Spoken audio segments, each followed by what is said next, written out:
जगदीश साहब ये बताएं, लेवल प्लेइंग फील्ड का मुतालबा आपकी क़यादत की तरफ से किया गया था, अब इलेक्शन का ऐलान भी हो चुका है, तो उसका भी कोई आसरा, कहीं से कोई उम्मीद, किस तरह की लेवल प्लेइंग फील्ड चाहिए आपको? देखिए जी, बेहतर होता कि इलेक्शन कमीशन खुद ही ऐलान कर देती, कोर्ट्स को इंटरवीन नहीं करना पड़ता, लेकिन चलें देर आए दुरुस्त आए, हम इस फैसले को वेलकम कहते हैं कि इलेक्शन की डेट अनाउंस हो गई।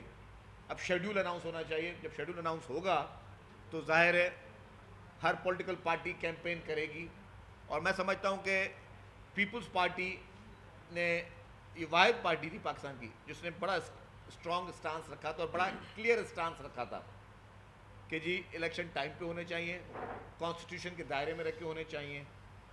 और कुछ पार्टियां, जो मैं कह रहा हूं कि अपने आप को बड़ी पार्टियां कहती हैं, वो इलेक्शन से आपको उनकी बॉडी लैंग्वेज से, उनके बयानात से लगता रहेगा कि वो इलेक्शन से भाग रही हैं।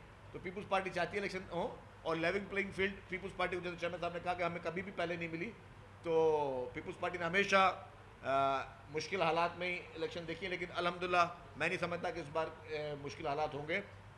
पीपल्स पार्टी पूरे पाकिस्तान में अच्छे माहौल में इलेक्शन को, जिसमें सबके लिए एक जैसे रूल्स होंगे। लेवल प्लेइंग फील्ड का अदर वर्ड मैं अगर कहूँ, एक्सप्लेन करूँ कि हर एक के लिए वही लेवरेजेस, हर एक के लिए एक ही रूल, गेम ऑफ रूल जो है सबके लिए एक होंगे। तो ये यकीनी तौर पर पीपल्स पार्टी हर जगह से स्वीप करेगी। मैं फिर से बोल रहा हूँ, जो बड़े में बड़ी वजह जो है वो स्वीप करने की, तारीखी कुर्बानियाँ, तारीखी कारनामे, और सबको जोड़ना है।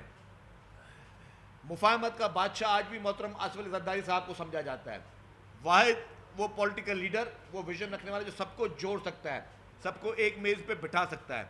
तो वो जो सबको जोड़ने वाली पॉलिसी है वो पाकिस्तान पीपल्स पार्टी। और दूसरा मसला क्या है मुल्क का, चैलेंजेस, पाकिस्तान पे चैलेंजेस क्या हैं?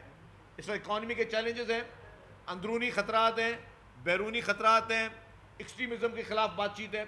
आप बताएं कि मोहतरम बिलावल भुट्टो ज़रदारी साहब ने जिस तरीके से हमेशा एक्सट्रीमिज़म के ख़िलाफ़ खुल के बात की है, क्या पाकिस्तान में कोई ऐसा लीडर आज तक पैदा हुआ है जिसने एक्सट्रीमिज़म के ख़िलाफ़ से इतनी खुल के बात की हो?